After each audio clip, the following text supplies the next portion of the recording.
like I said, this is the final. Thank you for sticking around. Thank you for being here. Please hope you still have a little left time left to go in the dealer room after this. And let's welcome our final Q&A guest of Flashback Weekend 2024, Mr. Michael Gross.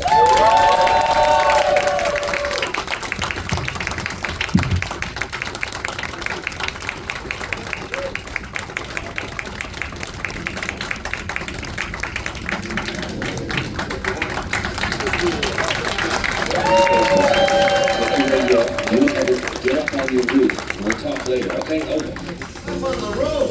Sal, what are you talking about? Damn it, Bert, just listen to him. Something's wrong. Jesus Christ! Get up on your roof. The things. They're under the ground. They're bigger than we thought. They're huge. They're coming right after you guys. They're coming right now.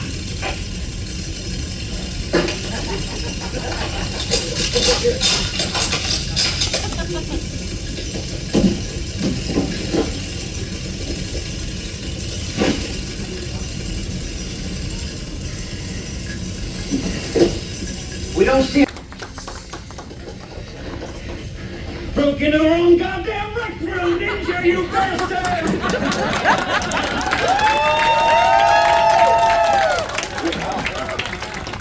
There you go. It still holds up after all these years. Oh, man. Well, you know, I might not even need it. No, you definitely. You know, hello? Oh, you know, I have to tell you, people sometimes say, what was your thoughts when you had to do that? It was pure terror, and I'll tell you why. It took them a day or two to put that scene together, to put all that, you know, the monster was on a track behind the wall, they had dirt, they had all this stuff falling down, and all I could think was, don't screw this up. Because if you do this wrong, in the middle of this, they had like 6 cameras running so they could catch every angle. They're gonna have to set this whole thing up again. So don't embarrass yourself in front of the entire crew by screwing up this scene. So I was it was terrifying because you wanted to get it right, because you wanted to only shoot that scene once when that thing was coming through the wall. Otherwise, it was be a whole day of reset, lost time, and all that sort of thing. I have to admit, when I saw this person come down the aisle, stand up, and I thought it was, I'm like, oh, Michael's here already. Okay. All right. You know, I saw her and I thought, God, that person should get a life. And I went, no, wait a minute, that's my life. I'm the one who needs a life. I've been doing this for 30 years. Well done. Just seeing that scene, talk about because you not only have to look like you know how to point and shoot, you have to like do it in rapid succession, like one weapon after another. Tell me about the armory training that you Well, had to do. I had quite a bit of that because there was another film, you may even have a clip of it. There's another film I did years ago, about 3 years earlier than that, called In the Line of Duty, the FBI Murders. And I had to have, David Soul and I were in that, and we had to have quite a lot of weapons training, because we were shooting fully automatic weapons and a variety of other sorts of things. And so I did get quite a bit of weapons trainings. I knew the minute that Alec Baldwin fiasco happened that there had been some terrible mistakes, that people there had been some shortcuts. Somebody had cut some corners, because things like that shouldn't happen with good armorers and good prop people, and you know, checking of weapons and things like that. I myself am not a gun person, so I had to have a lot of training, you know, because part of any acting job is to look like you know what the hell you're doing when you really don't. You have to present it to people as if you really know your stuff. And so I became quite familiar with a lot of that, and weapons training, and just handling a lot of them, so it felt comfortable. The greatest thing you could have on a set like that is a good armorer, something who really knows what they're doing and is extremely safe. So, you know, gun safety to me is extremely important. We should mention Michael born, raised Chicago. Yes. So, went to West Side.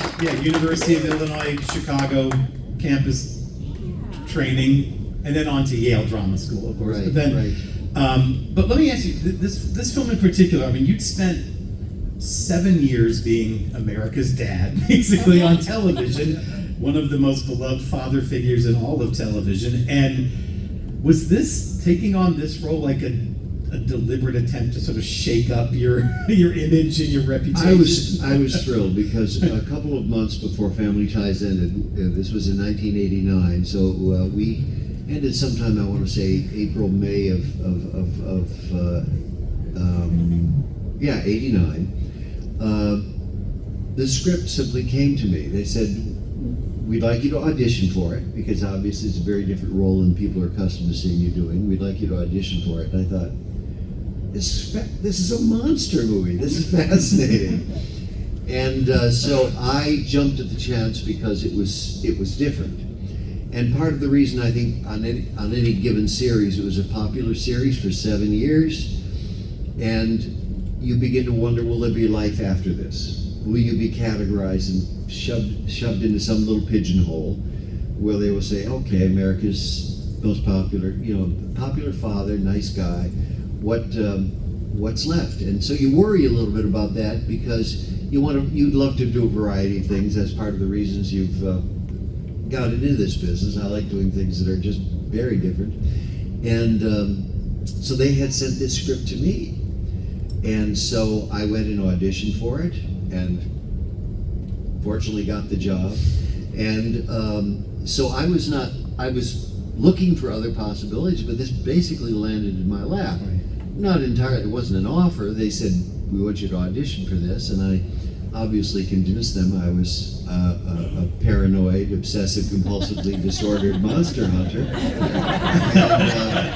And they hired me for the job. But you obviously took to the character because you've made 7 Tremors movies, 1 series, and then there was sort of a failed attempt at reviving a series or doing like a rebooted series or something. One of the Tremors movies, you played your own great grandfather. It was a prequel. So That was Tremors 4. clearly you're still not against the idea of revisiting the No, character. not at all, Yeah. not at all, because Bert was just one of the greatest things that could happen to any actor, and this happened to Michael Fox on Family Ties. The writers fall in love with your character. They love writing for that character because the character is so quirky and wonderful, as the Alex P. Keaton character was in Family Ties. This little boy who was this conservative, and was constant. Well, anyway, they fell in love with the character, and the writers fell in love with the character of Bert. Mm-hmm. And what could be better, because they kept writing to the extreme views of this man. So it was difficult to say, oh, I don't want to do that again.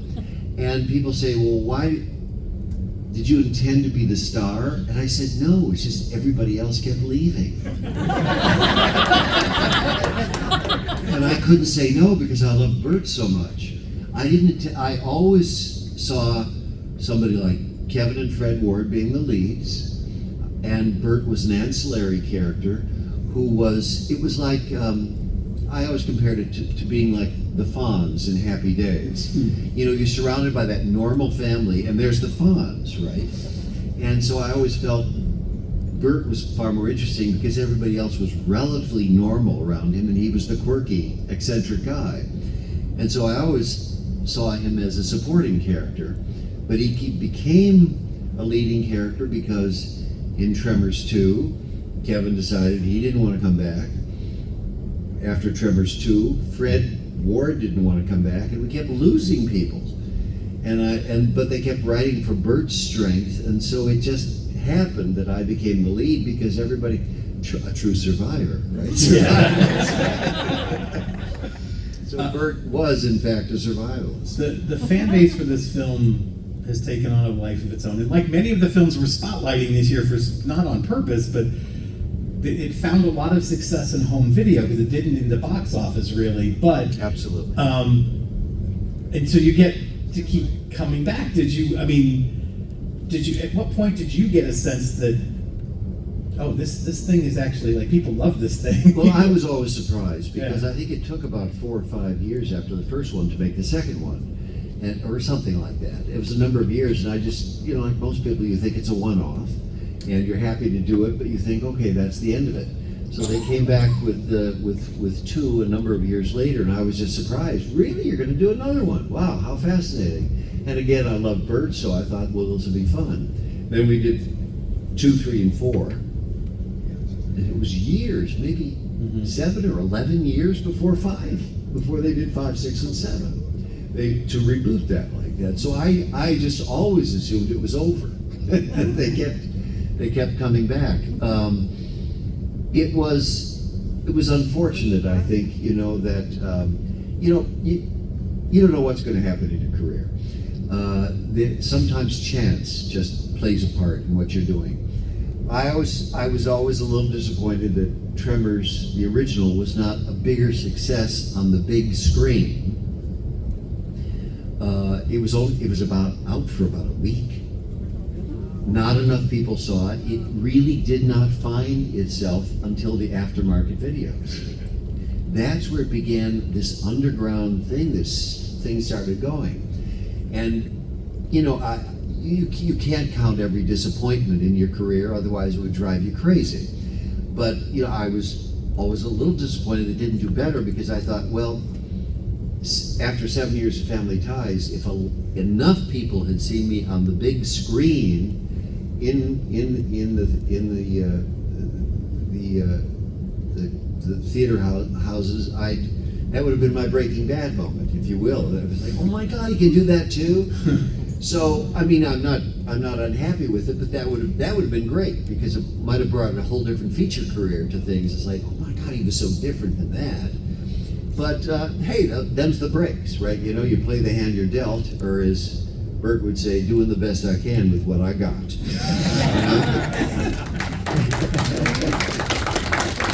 I love that the film doesn't take itself too seriously. I feel like a lot of what's happening with some of the other characters is almost cartoonish at times, but I think Bert kind of makes up for that in taking himself so seriously. Well, that's part of his. I Yeah. think one of the things that makes him so funny is the fact that he has no sense of humor. Yeah. Everything is so deadly serious to him, and that sort of comic paranoia, always, just looking over his shoulder. And then he's always right, of course, something like this. And one of the things they do so well with Bert, I think, is every time he's prepared for one set of monsters, they send something different. So it's always fun to. The writers kept taking this man who was overly prepared and then rocking his world with something for which he was completely unprepared. So to see a man, that itself is funny. To see somebody who's so cocksure of himself constantly knocked off his base by something new and having to MacGyver it, if you will, And so they did such a great. I love the writers. I give them so much credit. To me, yes, I played the role, but the words were all there. I feel I was denied critical need to know information. How do you get that wrong? That's a great line. They just, to this day, I give them 90% of the credit. Yes, I said the lines, and I hope I did it well, but I didn't get up there like Robin Williams and make this stuff up. I needed good writers, as I had on Family Ties as well, so I've been doubly blessed. Let me follow up on the Family Ties thing, just because I as I'm sure many people here did and have said to you, I grew up on this show. I was a teenager for the entirety of the 80s. I was a teenager, and this show is such a time capsule of the Reagan years. and also, it's amazing that we thought this family was slightly divided, because compared to now, then it was nothing. They clearly loved each other, and no matter what the politics were inside the family.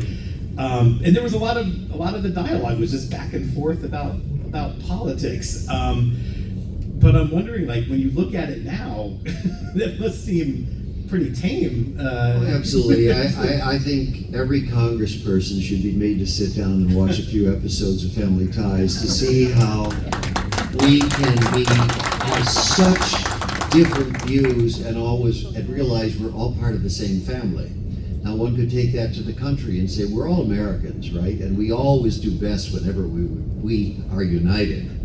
And I always think fewer Americans are divided than the politicians who try to keep us divided so they can get votes. I swear to God, because I think most Americans say we're neighbors. We can borrow each other's hoses and take care of each other and ask for a cup of sugar, and we basically believe the same basic things, you know.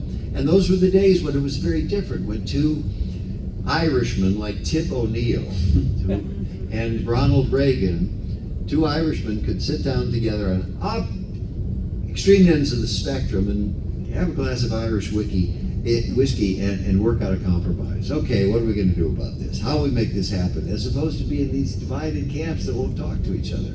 So that's to me, it's disappointing to me, and I think it's corrosive to what is a great country. Quite frankly, to have that kind of knocking at each other all the time.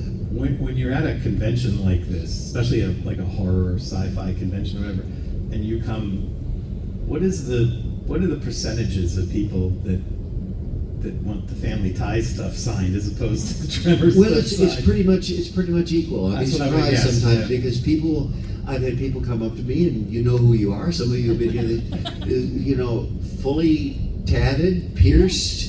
You know, you look like you've just got off your Harleys, and you'll come up to me and say, "Man, you were the greatest father in Family Ties." And I was assuming you're here for Tremors. You know, it's like you can't tell a book by the cover. I'm serious, and I am so grateful for all you. You know, to some I was a dad, and people say, "Why do you think you're so popular?" I said, "Because America's families, they needed a good American family where the father wasn't just my way or the highway, you know what I mean? And the family could have their differences, and nobody was sent to bed without their dinner because they had their differences. You know, I used to think Family Ties was actually a stupid title. I thought it was a little too generic, and then I realized that it was a pretty good title because the ties that bound us together were greater than the things that pulled us apart. And I think that's a good lesson for the country and for people in general in any community at any time. You know, what we have in common is always better than what pulls us apart. The Warriors guys are afraid to get political, but not this guy. No, and people will also. Well, all right, I'm talking about being political. I happen to be someone who's I'm as crazy about model trains and railroading as Bert is about guns. Okay, that's my hobby, right? People will say, "Well, don't you just love guns?" And Bert loves guns. Everybody should have. I said, "No, wait a minute. Bert was a gun control guy." What do you mean? What? I said, "Remember what he told Melvin? I wouldn't give you a gun if it was World War III." I think to this day there are some people who are not intelligent enough, and not everybody should have one any more than not everybody should have a driver's license. If you get that test. You know what I mean? Well, I mean, there's just certain people who are just, you know. So I believe people should just be careful who you're giving a high-powered weapon to. That's all I'm saying. And Bert felt the same way. Sure, it's like, I can handle this, you can't. It's pretty rare that you get to play in movies to play the same character over 7 movies in a series.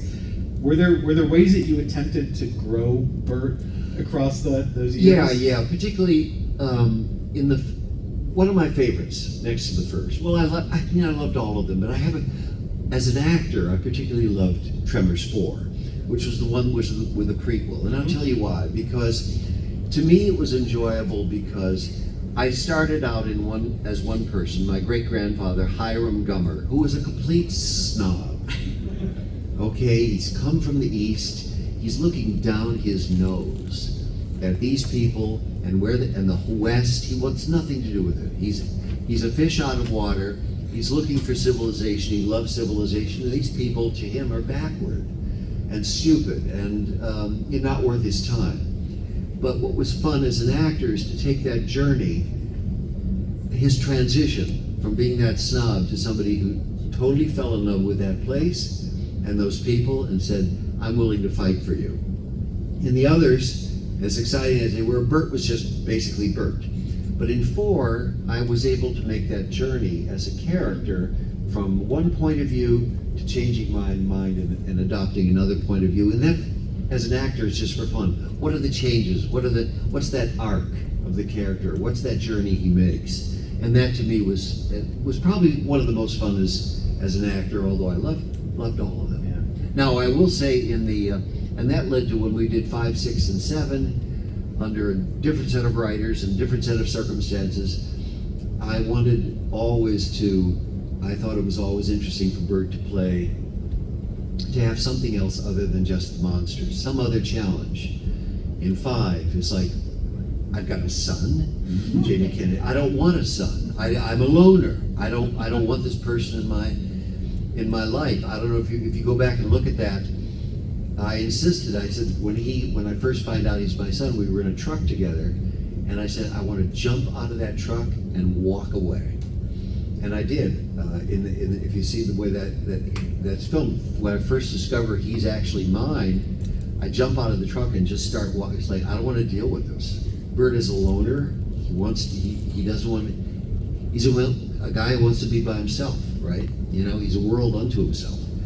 And so I wanted to challenge him in personal ways too, which was to say in that one, okay, you've got a son you've got to deal with.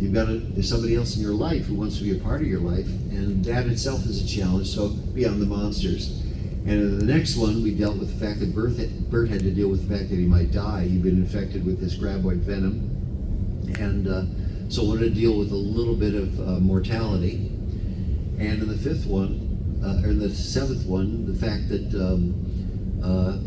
there was a woman who wanted to be a part of his life. This woman from the past, the mother of Travis. So I wanted to bring in personal things as well as just the monsters. In other words, he had other challenges, other conflicts, basically, with himself. I'm going to ask one more question. We have a microphone right here if anyone has any. We got time for a couple of questions. So let me just ask real quick. Just watching that clip, especially in that first film, how fragile were those monsters? Like, were they breaking down? Were you afraid to get anywhere near? Was it like, Jaws? Some of them were bulletproof. Okay. And some were more fragile. Okay. There were a variety of things. There were puppets that had kind of rubberized sort of things that could tear if you weren't careful. Others that were absolutely bulletproof. We worked with miniatures as well as full-size creatures. So it was a variety of things. Some of them were tough. Some of them were a little more fragile, and you just had to be careful with, not tearing them apart and having to rebuild them on the set. But they usually had backups for some of those things. Okay. A lot of people love that film because, again, this was it was no CGI in this, which is one of the things people loved. Practical monsters. I just, a couple of weeks ago, was in New York City, and one of the things I did there was go see Little Shop of Horrors on off Broadway. And when I saw that clip, I'm like, oh, it's just like The Plant, but sideways. Like, the tentacles all come out, the mouth opens. Like, oh yeah, it's phenomenal puppetry and animatronics and everything. So, anyway, I saw Little Shop of Horrors years ago when it was an off-Broadway show before it's still off Broadway. Yeah, it's still off Broadway, but it's got okay. Yes, go ahead. Just wondering, out of all of the Tremors movies, what is your favorite action sequence? Oh boy, that's such a good one. No, I mean I'm actually put on the spot a little bit because the aside from the terror of the basement, it's like, how am I going to do this right? Am I going to screw up? That was a great moment, and for an audience, it was a great moment too. To me, the few times I've seen this in the big screen, that reveal of the wall of guns always brings a laugh to people because they think these people are sunk And then they reveal that wall behind them and they go, holy crap! They've got an arsenal here. I think these people might actually pull this off. It was always a beautiful moment to see.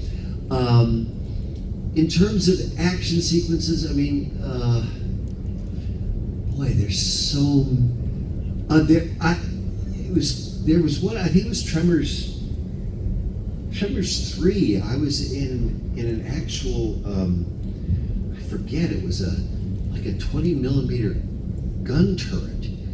Mowing down shriekers, and that was insane because I was in this thing shooting blanks and in a turret and sort of rotating, and yeah, I mean those things are just like you become a big boy again. It's like, oh, this is fun, So that was a treat. Yeah, you bet. Very quickly, your favorite memory on Cool as Ice and Curb Your Enthusiasm? Cool as Ice was not a great success. A lot of people think of it as the best, worst movie they've ever seen. First of all, that was another one of those things, a kind of disappointment because it was a feature film. It's like, oh good, my feature career. Wrong. Because it was not a great success. But he was a very nice guy, by the way, Vanilla Ice. He was, maybe because he was new at it, he didn't seem terribly full of himself. So that was a very pleasant memory. Candy Clark played my wife in that, a very lovely lady. We had a good time on that. Curb Your Enthusiasm was just a hoot because I thought, this is great, I don't have to learn any lines. As you might know, it's all ad-libbed. You make it up as you go along. You have a basic structure of the script, what has to happen in a scene, how we begin the scene, how we end the scene, what information has to take place in the course of the scene, and then you start riffing. And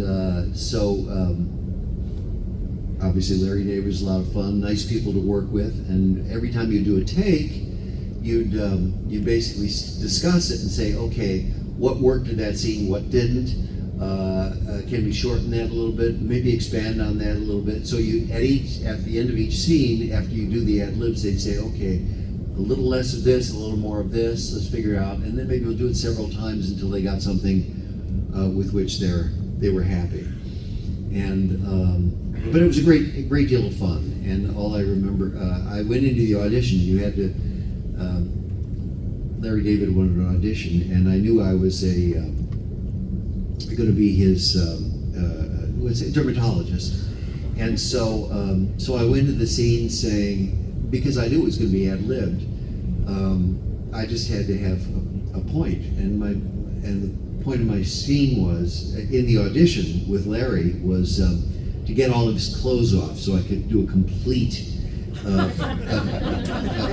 look at all of his skin, so I could see, So I kept fighting him about taking all his clothes off, and he had to take all his clothes. And Larry was, I'm not going to do that. No, you're taking off your clothes. I have to see if there's a melanoma anywhere, and that includes everywhere. So I just went in with a strong point of view in the audition, which is, I'm here to get your clothes off, mister. And they hired me. What do you know? All right, we get these last two here. Yeah. All right, Michael, if you were given the total floor for Tremors 8, any pitch you had, anything you wanted to see they would do, what would you want to see for Tremors 8? All right, sometimes I have outlandish ideas. I talked to Kevin about this a couple of years ago, and I have no promises about will there ever be a Tremors 8, right? But if there's some talk, and there's one or two people out there who still think they'd like to do it, but unfortunately the rights for Tremors are tied up in a kind of legal limbo right now between Universal Studios and Stampede Productions, which did the first three, who owns it and all that sort of crap. So being in legal limbo, it could be there forever with lawyers, right? Because they're just charging you by the hour. At any rate, my idea, and I talked to Kevin about this a couple of years ago, was we're back in perfection again. with all the original people, all of whom survived. Okay? So I'm there. We've lost Fred Ward, unfortunately. We've lost the gentleman who played Walter Chang, but Charlotte Stewart, who played Nancy, is still alive. So is the young lady on the pogo stick, Mindy, and we've got some others. I said Reba, and I said if I could get us all together in that, it would be, we're all these older people, right? But I love the sense of community in Tremors 1, and we still have some younger people there and so forth and so on. But I said it's a little like the Last Picture Show, you know, that town in the Last Picture Show that's sort of dying, and Cocoon, where all these older people get together and say, we can still do this crap, man. We can still do this. And I see the empowerment of these aging people, these geriatrics, all of whom are now practically on Medicare, right? But by God, we still got it, you know? And so it's these people who never left that town that's dying all around them, and they got one last fight in them. So that's one idea I had. Thank you so much. Thank you. All right, we'll get these next two people, and then we gotta cut. He has a photo to get to. So. Hello. I was curious, you talked a little bit earlier, of course, about working with the practical effects and how it made you nervous. Right. But I was curious how you feel over your career. Technology has changed so much. And do you find it as an actor more difficult to work with CGI because the item you're reacting to isn't there, or you're in a green screen, and how that's been? That's a good point. Well, practicals are just fun because you've got something right in front of you. On the other hand, I always know that practical thing is just a piece of rubber. So I'm pretending that piece of rubber is actually going to tear me apart, and I'm protecting that X on the wall is a monster. So it's all pretend, you know. So it really isn't all that much different. I'd rather have the visual right in front of me. That's a blast. But I always know I'm faking it, you know. That thing is never going to hurt me, and if we get in trouble, we all go, cut. So it's all just another form of pretend. You know, to me it doesn't feel that different, although I prefer the 3D. Thanks for asking. Thank you. Thank you. Thanks. So you mentioned earlier how you enjoy the way that Bert is ready to zig, like really ready to zig, Right, and then they right. zag. So when you get the scripts and you're reading through, you get to see how is the graboid different this time? Which one blew your socks off, like the most? You know, like graboids to shriekers, shriekers to ass blasters, that kind of thing. I think the ass blasters, because that was, you know, wait a minute, they can fly?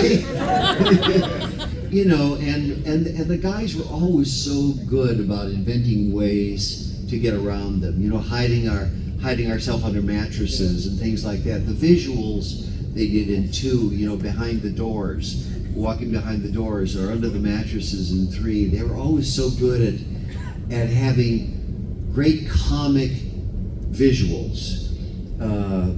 You know, the pogos, the going from from rock to rock in Tremors 1, incredible visuals, making a really scary thing very funny at some points. And since we have to end, I'll say I want to talk just a little bit about Bert. I have a great feeling for Bert. I think he's in fact a very noble character. Although you may say he's definitely a misanthrope. He likes to be alone. He doesn't care about other people. He always, as stupid as people are in these films, when he tells them, that's stupid, don't do it, and they do it, he always comes to their rescue. He will not say, no, I warned you, I'm not helping you. I think there's a nobility about Bert. I really do. Because he said, you screwed up, but by God, I'm going to get you out of it. You know, and I love that about the guy. I always love that he's right.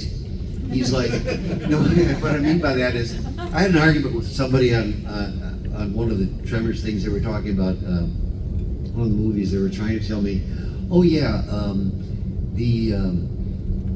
what was it? Something about the like the drone in the beehive. He's a fighter or something like that. I said, no, Bert can't say that. The drone is not a fighter. The drone in the hive exists for one thing, is that's to impregnate the queen, and then he dies. It's the worker bees, And if we had this one guy said, if Bert says something, it's right. You can't have him say a wrong thing because he has a very limited knowledge about things, but it's deep within that limited quality. I always thought of him as a kind of sorry, I'm talking too long. Okay. I know I've got to go. I always thought of him as like a little like Sherlock Holmes. Sherlock Holmes, I loved those stories when I was a kid. Used to say, I have this little brain attic, and there's only so much room in my brain attic. When I learn something, I have to push something else out. Now, Sherlock Holmes could tell you from a cigarette ash what kind of tobacco had been used and what kind of cigarette paper had been used. He could look at a man's boots and look at the mud and tell you what part of England he came from the soil on that man's shoes. I always thought that Bert was very much like that. He didn't know everything, but what he knew narrowly and very, very well, and to a very great depth. So when he says in Tremors, maybe two or three, plastic is not an oxygen barrier. It's true. MREs are packed in foil. Plastic will not do it for you. He knows when he says something, it is true and it is correct. And so I always say to people, don't put something in his mouth, and I'll fight to the death to preserve that. The fact that, no, don't. If he says it, it's true. He knows his stuff. Thank you so much. You bet. Thank you very much. So before we let Michael go, we're going to play a clip. He is going to go. He's got a photo to take across the hall, so you can still get a photo. It'll be up in his booth for another hour or so. But the guy who runs this thing, Mike Kerr, is one of the people who runs this thing, is obsessed with, and we were talking about having you here, and he said, have you ever seen In the Line of Duty, the FBI murders? And I'm like, I probably did at the time. It was still while, it was in '88, so it was still while you were on Family Ties, so I probably did watch it, but you did 3 of these. They were TV movies. Right. But you played a different character in each one. They were each self-contained stories. And the first one, though, you and David Soul played very bad people. This was based on a true story of something that happened to a couple of guys who were in Miami and were some really bad dudes. They were both killed in an FBI shootout, and I think they have a clip of the shootout. So we're going to show, like, sort of an extended clip. He's going to go, but, like, yeah. I may have to watch a little bit. Okay, you can watch a little bit. Because I haven't seen this in years. But I will tell you one thing, the shootout was done over 3 or 4 days. It was done so methodically well that the FBI used this shootout in their training videos in Quantico, Virginia, how not to do a felony car stop. Because these guys had more firepower than the FBI. 3 or 4 FBI guys were killed in that shootout with these sons of bitches, and who, by the way, I found this out later because we found out the autopsies for these guys. These guys all took, these 2 guys, David Soul and myself, all took non-survivable wounds. The wounds they took would have killed them, but they kept fighting. They kept walking and shooting and killing. But they had taken wounds that were going to and did kill them. But it was just 2 really bad dudes. So, okay, let's say thank you very much to Michael for coming out. Thank you guys for sticking around. You fans make it happen. So enjoy this clip if you want to stick around and watch. I'll watch it back.